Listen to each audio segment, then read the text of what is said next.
In my last favorite games video, I neglected to tell a story about the game in question. I started Loom off with the story, and it was my intention to continue that tradition with these videos.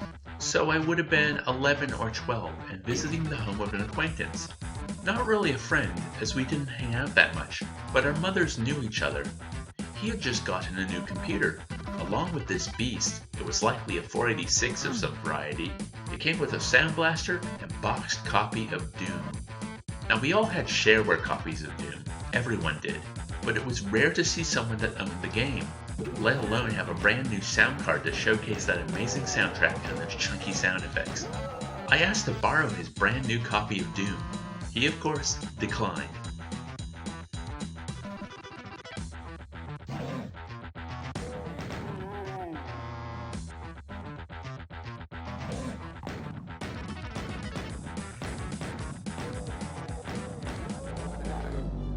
So Doom is a special case when talking about my favorite games.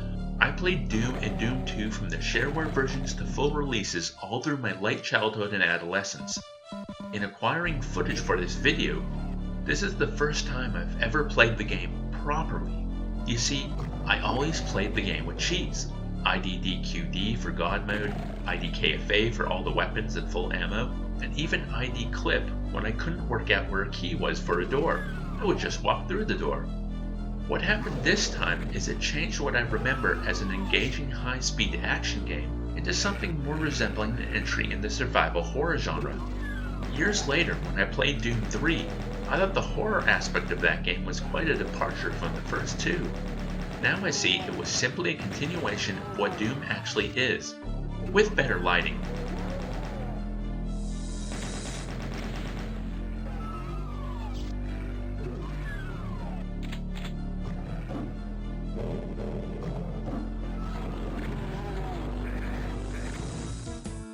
When I play older games, I have an obsession with replicating the original experience. So many games have new texture and effect packs, mods to fix annoying gameplay systems, and patches to stop crashing and to put cut content back in the game. I have no problem with any of this, but aside from bug fixes, I tend to keep the game as close to the released version as possible. Approaching Doom, I made two small quality of life changes. The first is that I fixed the mouse movement, so the mouse can no longer move your character forward or backwards, only side to side. This way, I can take advantage of the WSAD mouse-look control scheme that has become standard in PC FPS games. When Doom came out, I used the arrow keys and didn't strafe at all. It wasn't until Duke Nukem 3D that I learned about mouse-look and taught myself how to play that way. Returning to Doom with that control scheme really helped. Secondly, I installed a new MIDI pack for the game's music. One of the through lines of most of my favorite games is their soundtrack and sound design, and Doom is no different. Here are some examples of my favorite level tracks with the MIDI pack installed.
It's a strange question to ask how a game like Doom holds up considering that this was the first time I have ever played it without cheats.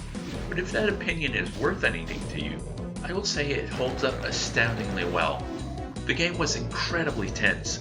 Dark areas really scared me as I heard the growls of monsters in the vicinity, and it always seemed like I was low on ammo for the weapons that really mattered.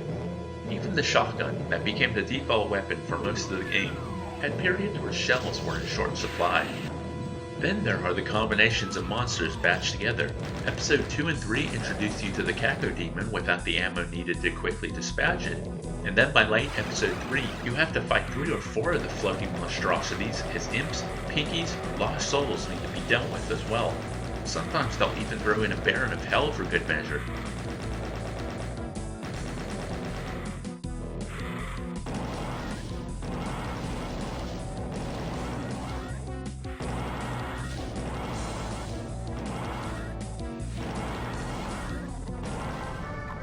I'll end with talking about surreal level design.